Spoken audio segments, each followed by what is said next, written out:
الحمدللہ والصلاۃ والسلام علی رسول اللہ۔ صحیح بخاری اور صحیح مسلم میں حضرت انس بن مالک رضی اللہ عنہ سے مروی حدیث ہے، فرماتے ہیں کہ اللہ کے رسول صلی اللہ علیہ وسلم سب سے زیادہ اکثر جو دعا کیا کرتے تھے وہ دعا یہ ہوتی تھی کہ اللہم ربنا آتنا فی الدنیا حسنہ وفی الآخرۃ حسنہ وقنا عذاب النار۔ اس کا ترجمہ یہ ہے کہ اے اللہ، اے ہمارے پروردگار، ہمیں دنیا میں بھی بھلائی عطا فرما، آخرت میں بھی بھلائی عطا فرما، اور ہمیں آگ کے عذاب سے بچا لے۔ یہ دعا بڑی جامع دعا ہے، اس میں دنیا کی بھلائیاں بھی اللہ سے مانگ لی گئی ہیں اور آخرت کی بھلائیوں کا بھی سوال کر لیا گیا ہے۔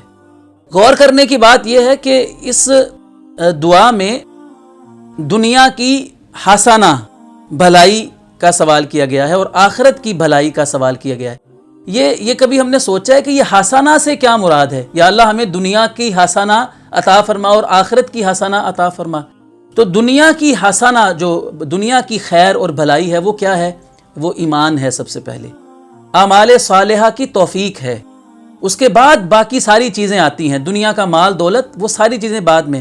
سب سے پہلے اس دعا میں بندہ اللہ تعالیٰ سے یہ مانگتا ہے کہ یا اللہ مجھے ایمان عطا فرما، نیک اعمال کرنے کی توفیق عطا فرما، مجھے صحت عطا فرما، مجھے رزق حلال عطا فرما، مجھے نیک صالح اولاد عطا فرما، اس سے پہلے نیک بیوی عطا فرما، مجھے اچھا گھر عطا فرما، مجھے اپنی سواری عطا فرما، خدمت کے لیے نوکر چاکر عطا فرما۔ یہ ساری جو خیر دنیا میں بھلائی ہو سکتی ہے، اس ایک لفظ کے اندر، دنیا کی بھلائی کے ایک لفظ کے اندر بندہ اللہ تعالیٰ سے سب کچھ مانگ لیتا ہے۔ اور آخرت کی حسنہ کیا ہے؟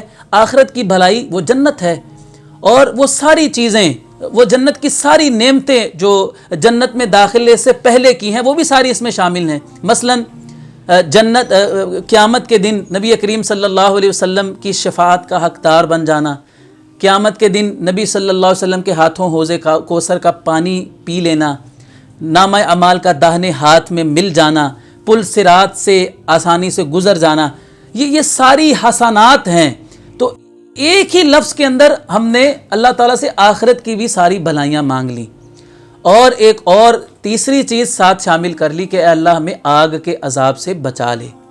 اور سچی سی بات یہ ہے کہ اصل کامیابی ہے ہی یہ کہ انسان جہنم کے عذاب سے بچ جائے اور جنت میں داخلہ اس کو مل جائے، یہ سب سے بڑی کامیابی ہے۔